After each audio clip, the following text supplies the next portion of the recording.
Hi, this is USTA. It's a Eurorack sequencer based around the concept of 4 independent tracks and variable stage lengths, meaning each step in a sequence doesn't necessarily represent the same amount of time as the one before it.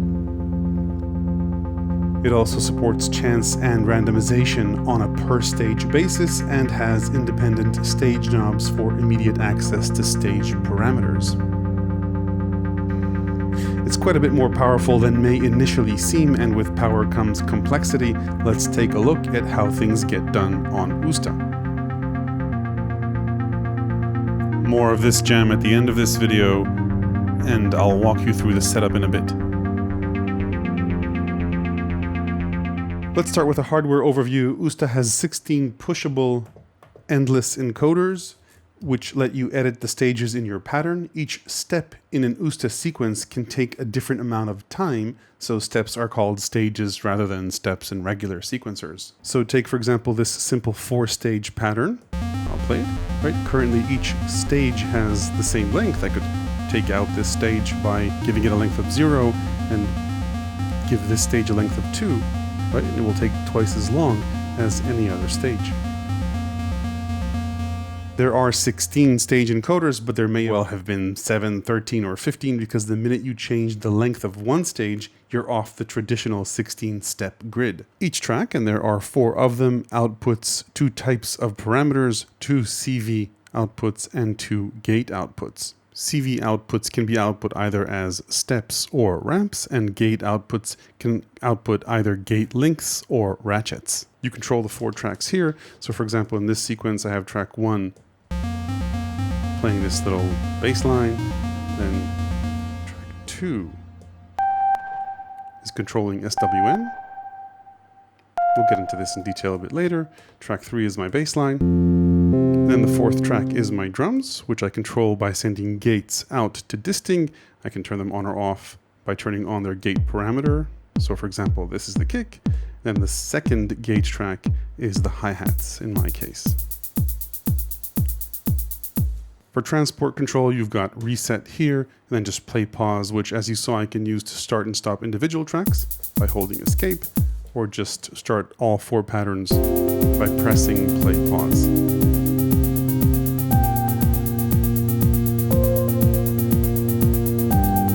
On the top are 4 inputs, 2 gate inputs and 2 CV inputs. This one controls clock. This one lets you control a bunch of things, including start, stop, and reset. And these 2 CV inputs can be used to modulate various track parameters. USTA also comes with an SD card. The SD card slot is on the back, so you need to take out the module in case you want to transfer patterns to and from a computer. But in terms of pattern management, you've got full project management here, including loading, saving, and renaming patterns, so you really only need the computer in case you want to back up stuff. Front and center is the main 5-line display. It's a bit small, but viewable from any angle and in direct sunlight, with a dedicated click encoder for selecting menu items and a few other options. Underneath the display are 4 track buttons to select which track you're working on, and then channel buttons, which let you edit the parameters for the various channels, 2 CV channels, 2 gate channels, and the length parameter on a per stage basis. Before I dive in, if you're curious about the modules in this setup, I've got the kick and hi-hat coming out of Disting in sample playback mode. Everything is sequenced obviously by USTA. And then this pattern is coming out of SWN, right, going into stereo VCA, then into ES9, into Ableton Live, which is adding some reverb. This is the arpeggiated pattern coming out of these 2 oscillators in Troika through the VCA. The filter is after the VCA. I know that's illegal, but I still do it. This bass pattern is controlled by an envelope coming out of 4 robots, triggered by USTA, which is also triggering a filter envelope. Right. Then the bass line is this oscillator out of Instruo's Troika, going into their wave folder, which is also modulated by USTA, goes into the VCA, and then into ES9 to be recorded in multiple tracks in Ableton Live. Before we look into what a stage contains and how to edit it, let's zoom out and take a look at the overall project structure and terminology in USTA. I mentioned before that each track has 4 channels, 2 CV, 2 gate, and a length parameter.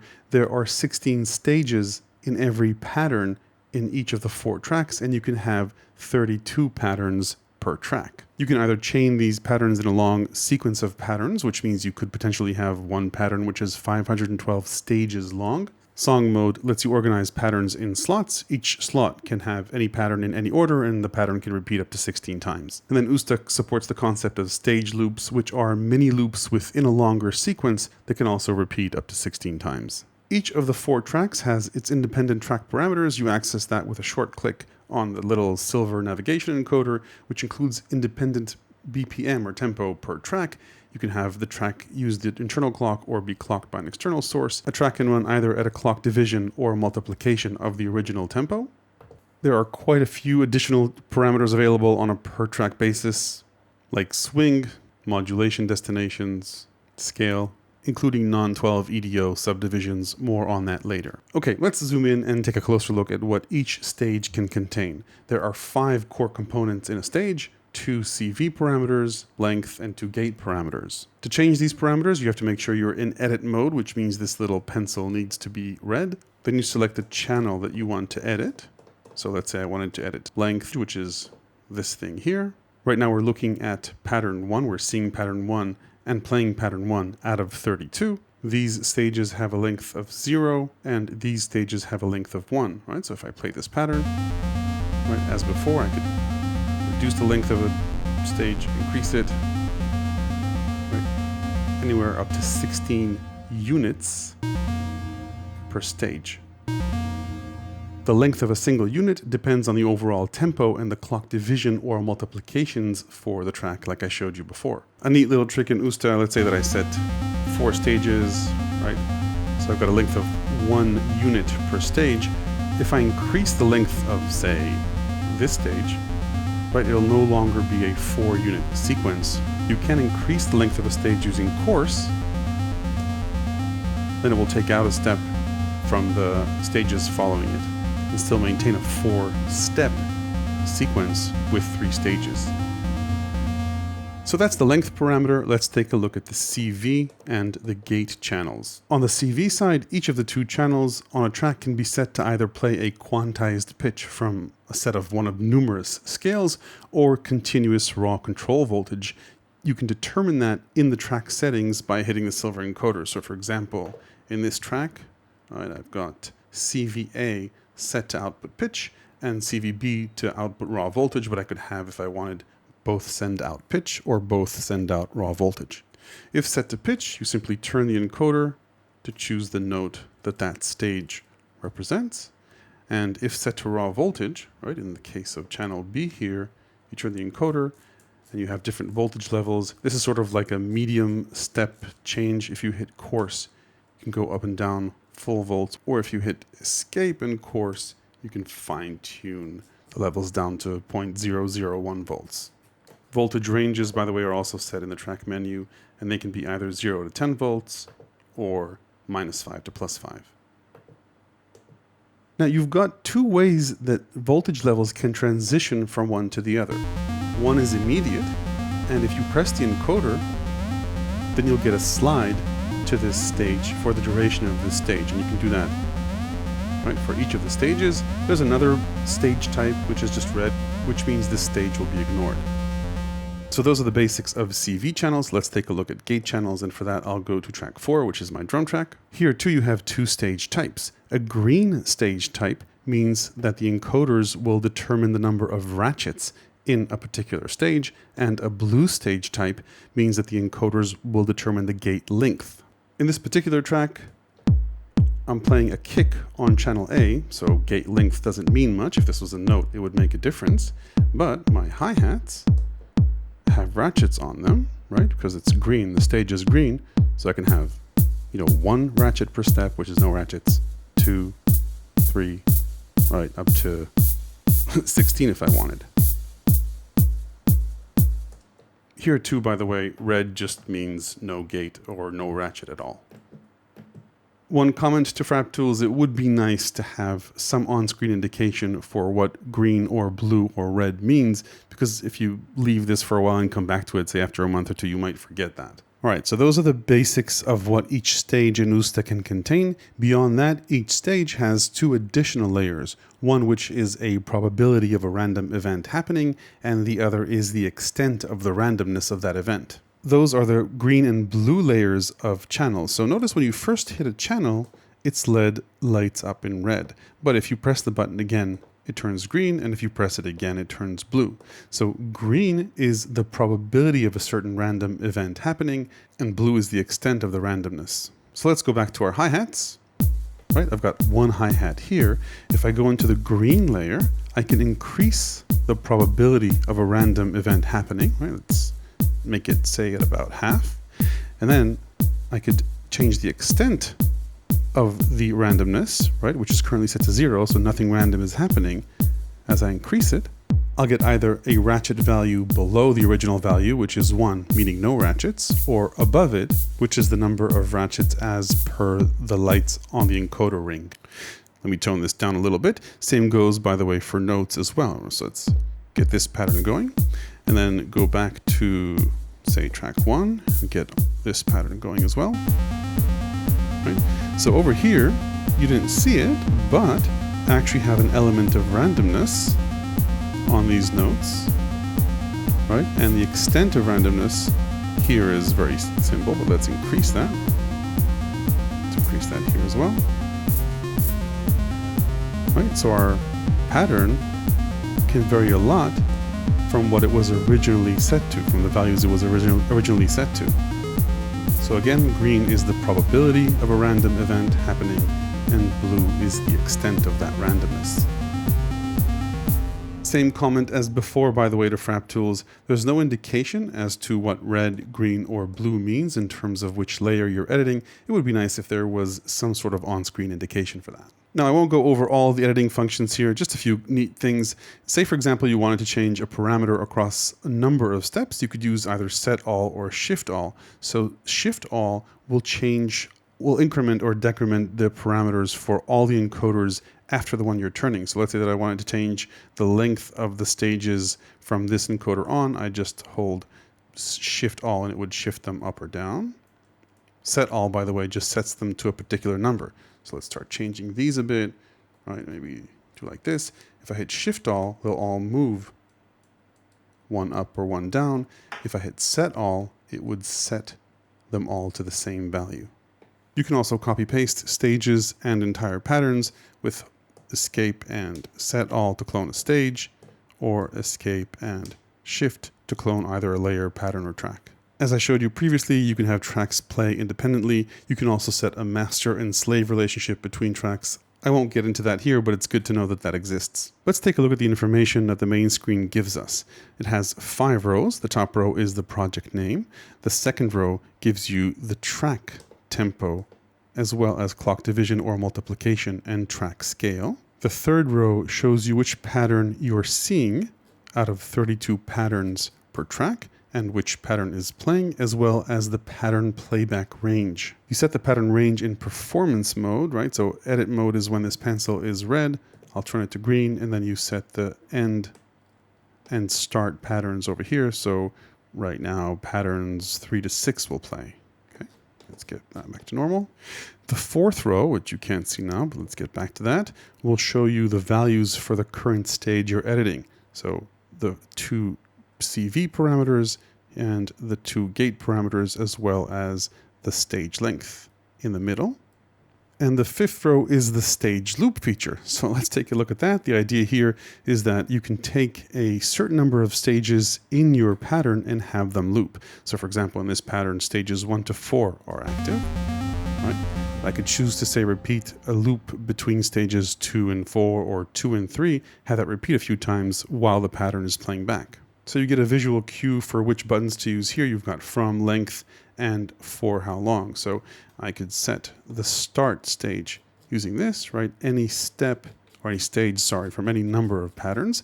But let's go to pattern 1 and then stage 2, right?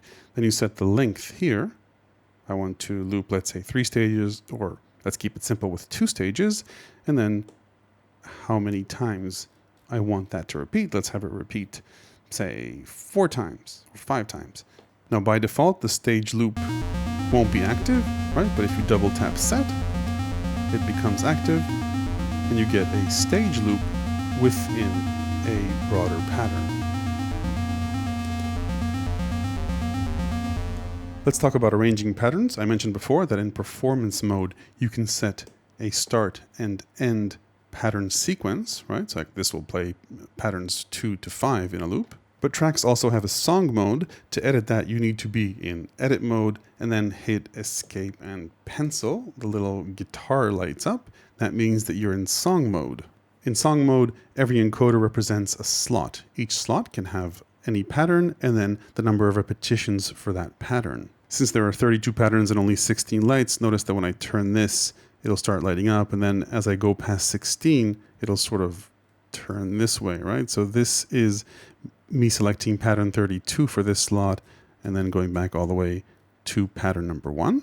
And then if you hit this and these turn green, then you choose the number of repetitions for that slot, right? For that pattern, you've got 16 slots per page and 4 pages, which you change by turning this encoder. So page 1, 2, 3, and 4, up to 64 slots per song. Now, obviously, you're not expected to remember this, just to know the fact that songs exist and you can turn on songs on a per track basis, right? So in the track menu, I can choose to have this track be in pattern mode, which is a sequence of patterns, or change just this track to play in song mode. Finally, one more neat editing mode is composition mode. Now you have to be in edit mode for that, and you double tap a track to enter composition mode for that track. So let's take a look, for example, at my bass line, right? Let's just hear it. Okay. Now if I wanted to edit these steps and hear them as I edit them, I just double tap the track button, enter composition mode, then I choose the different channel that I want to edit, right? In this case, say that it's pitch. I can cycle through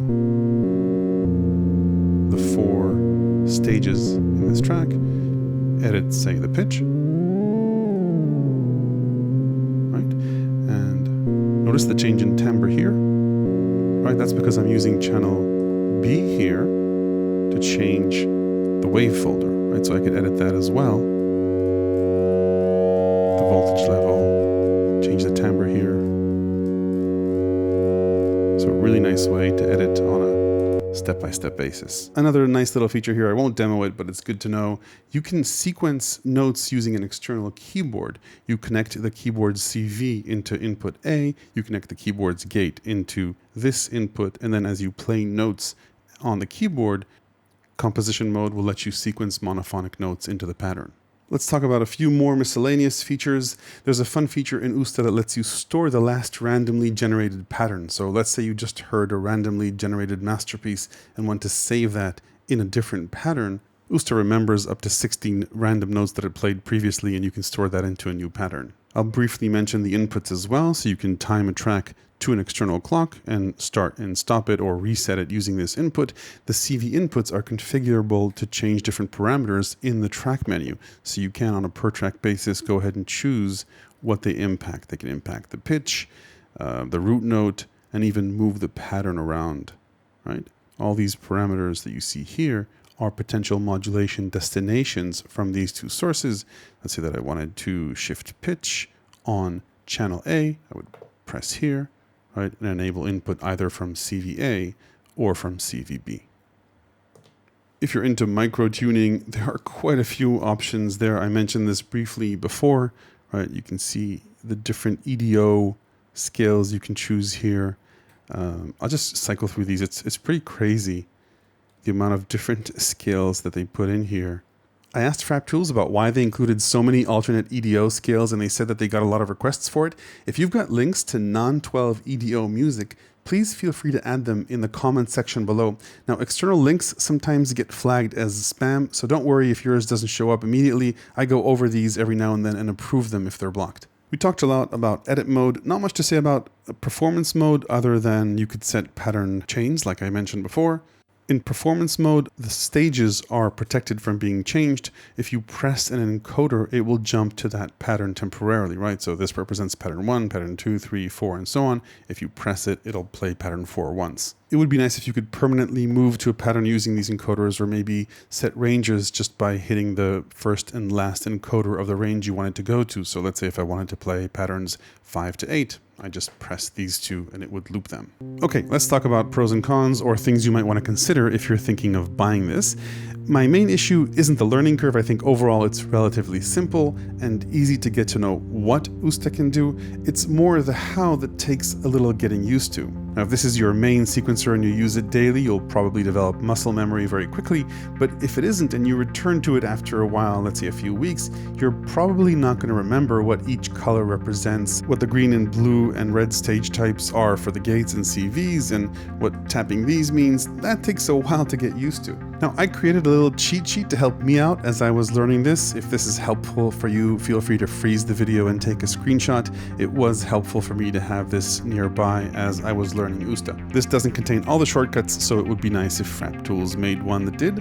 Let's talk about the screen. If there wasn't one, I'd probably complain about it. There is one, and it's an excellent quality one, visible in bright light and from any angle, but it is a bit small.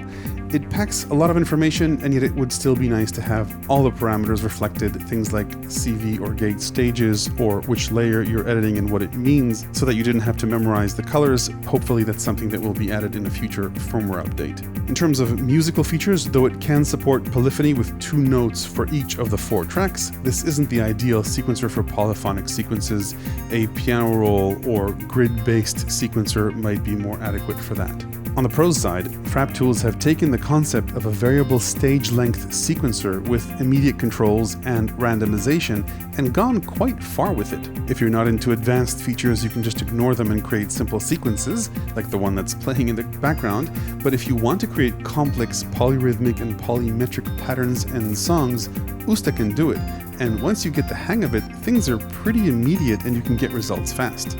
USTA isn't perfect, but there's a lot to experiment here, with the oval pattern and 16 knobs making a lot of sequencing and performance sense. The way they give you easy access to editing stages, chants, and variations is pretty unique, and with 4 tracks and 4 channels in each, USTA can become the brain of a fun, medium-sized setup. If you want more ideas on what to do with a setup like this, as well as an entire Eurorack for Beginners chapter, check out my ever-expanding book, available to people who support the work done on this channel on Patreon. Hit like if this was useful. Feel free to ask me anything and add microtonal song links in the comment section below. And don't forget to ring the bell if you want to make sure you don't miss the next one. Thanks for watching.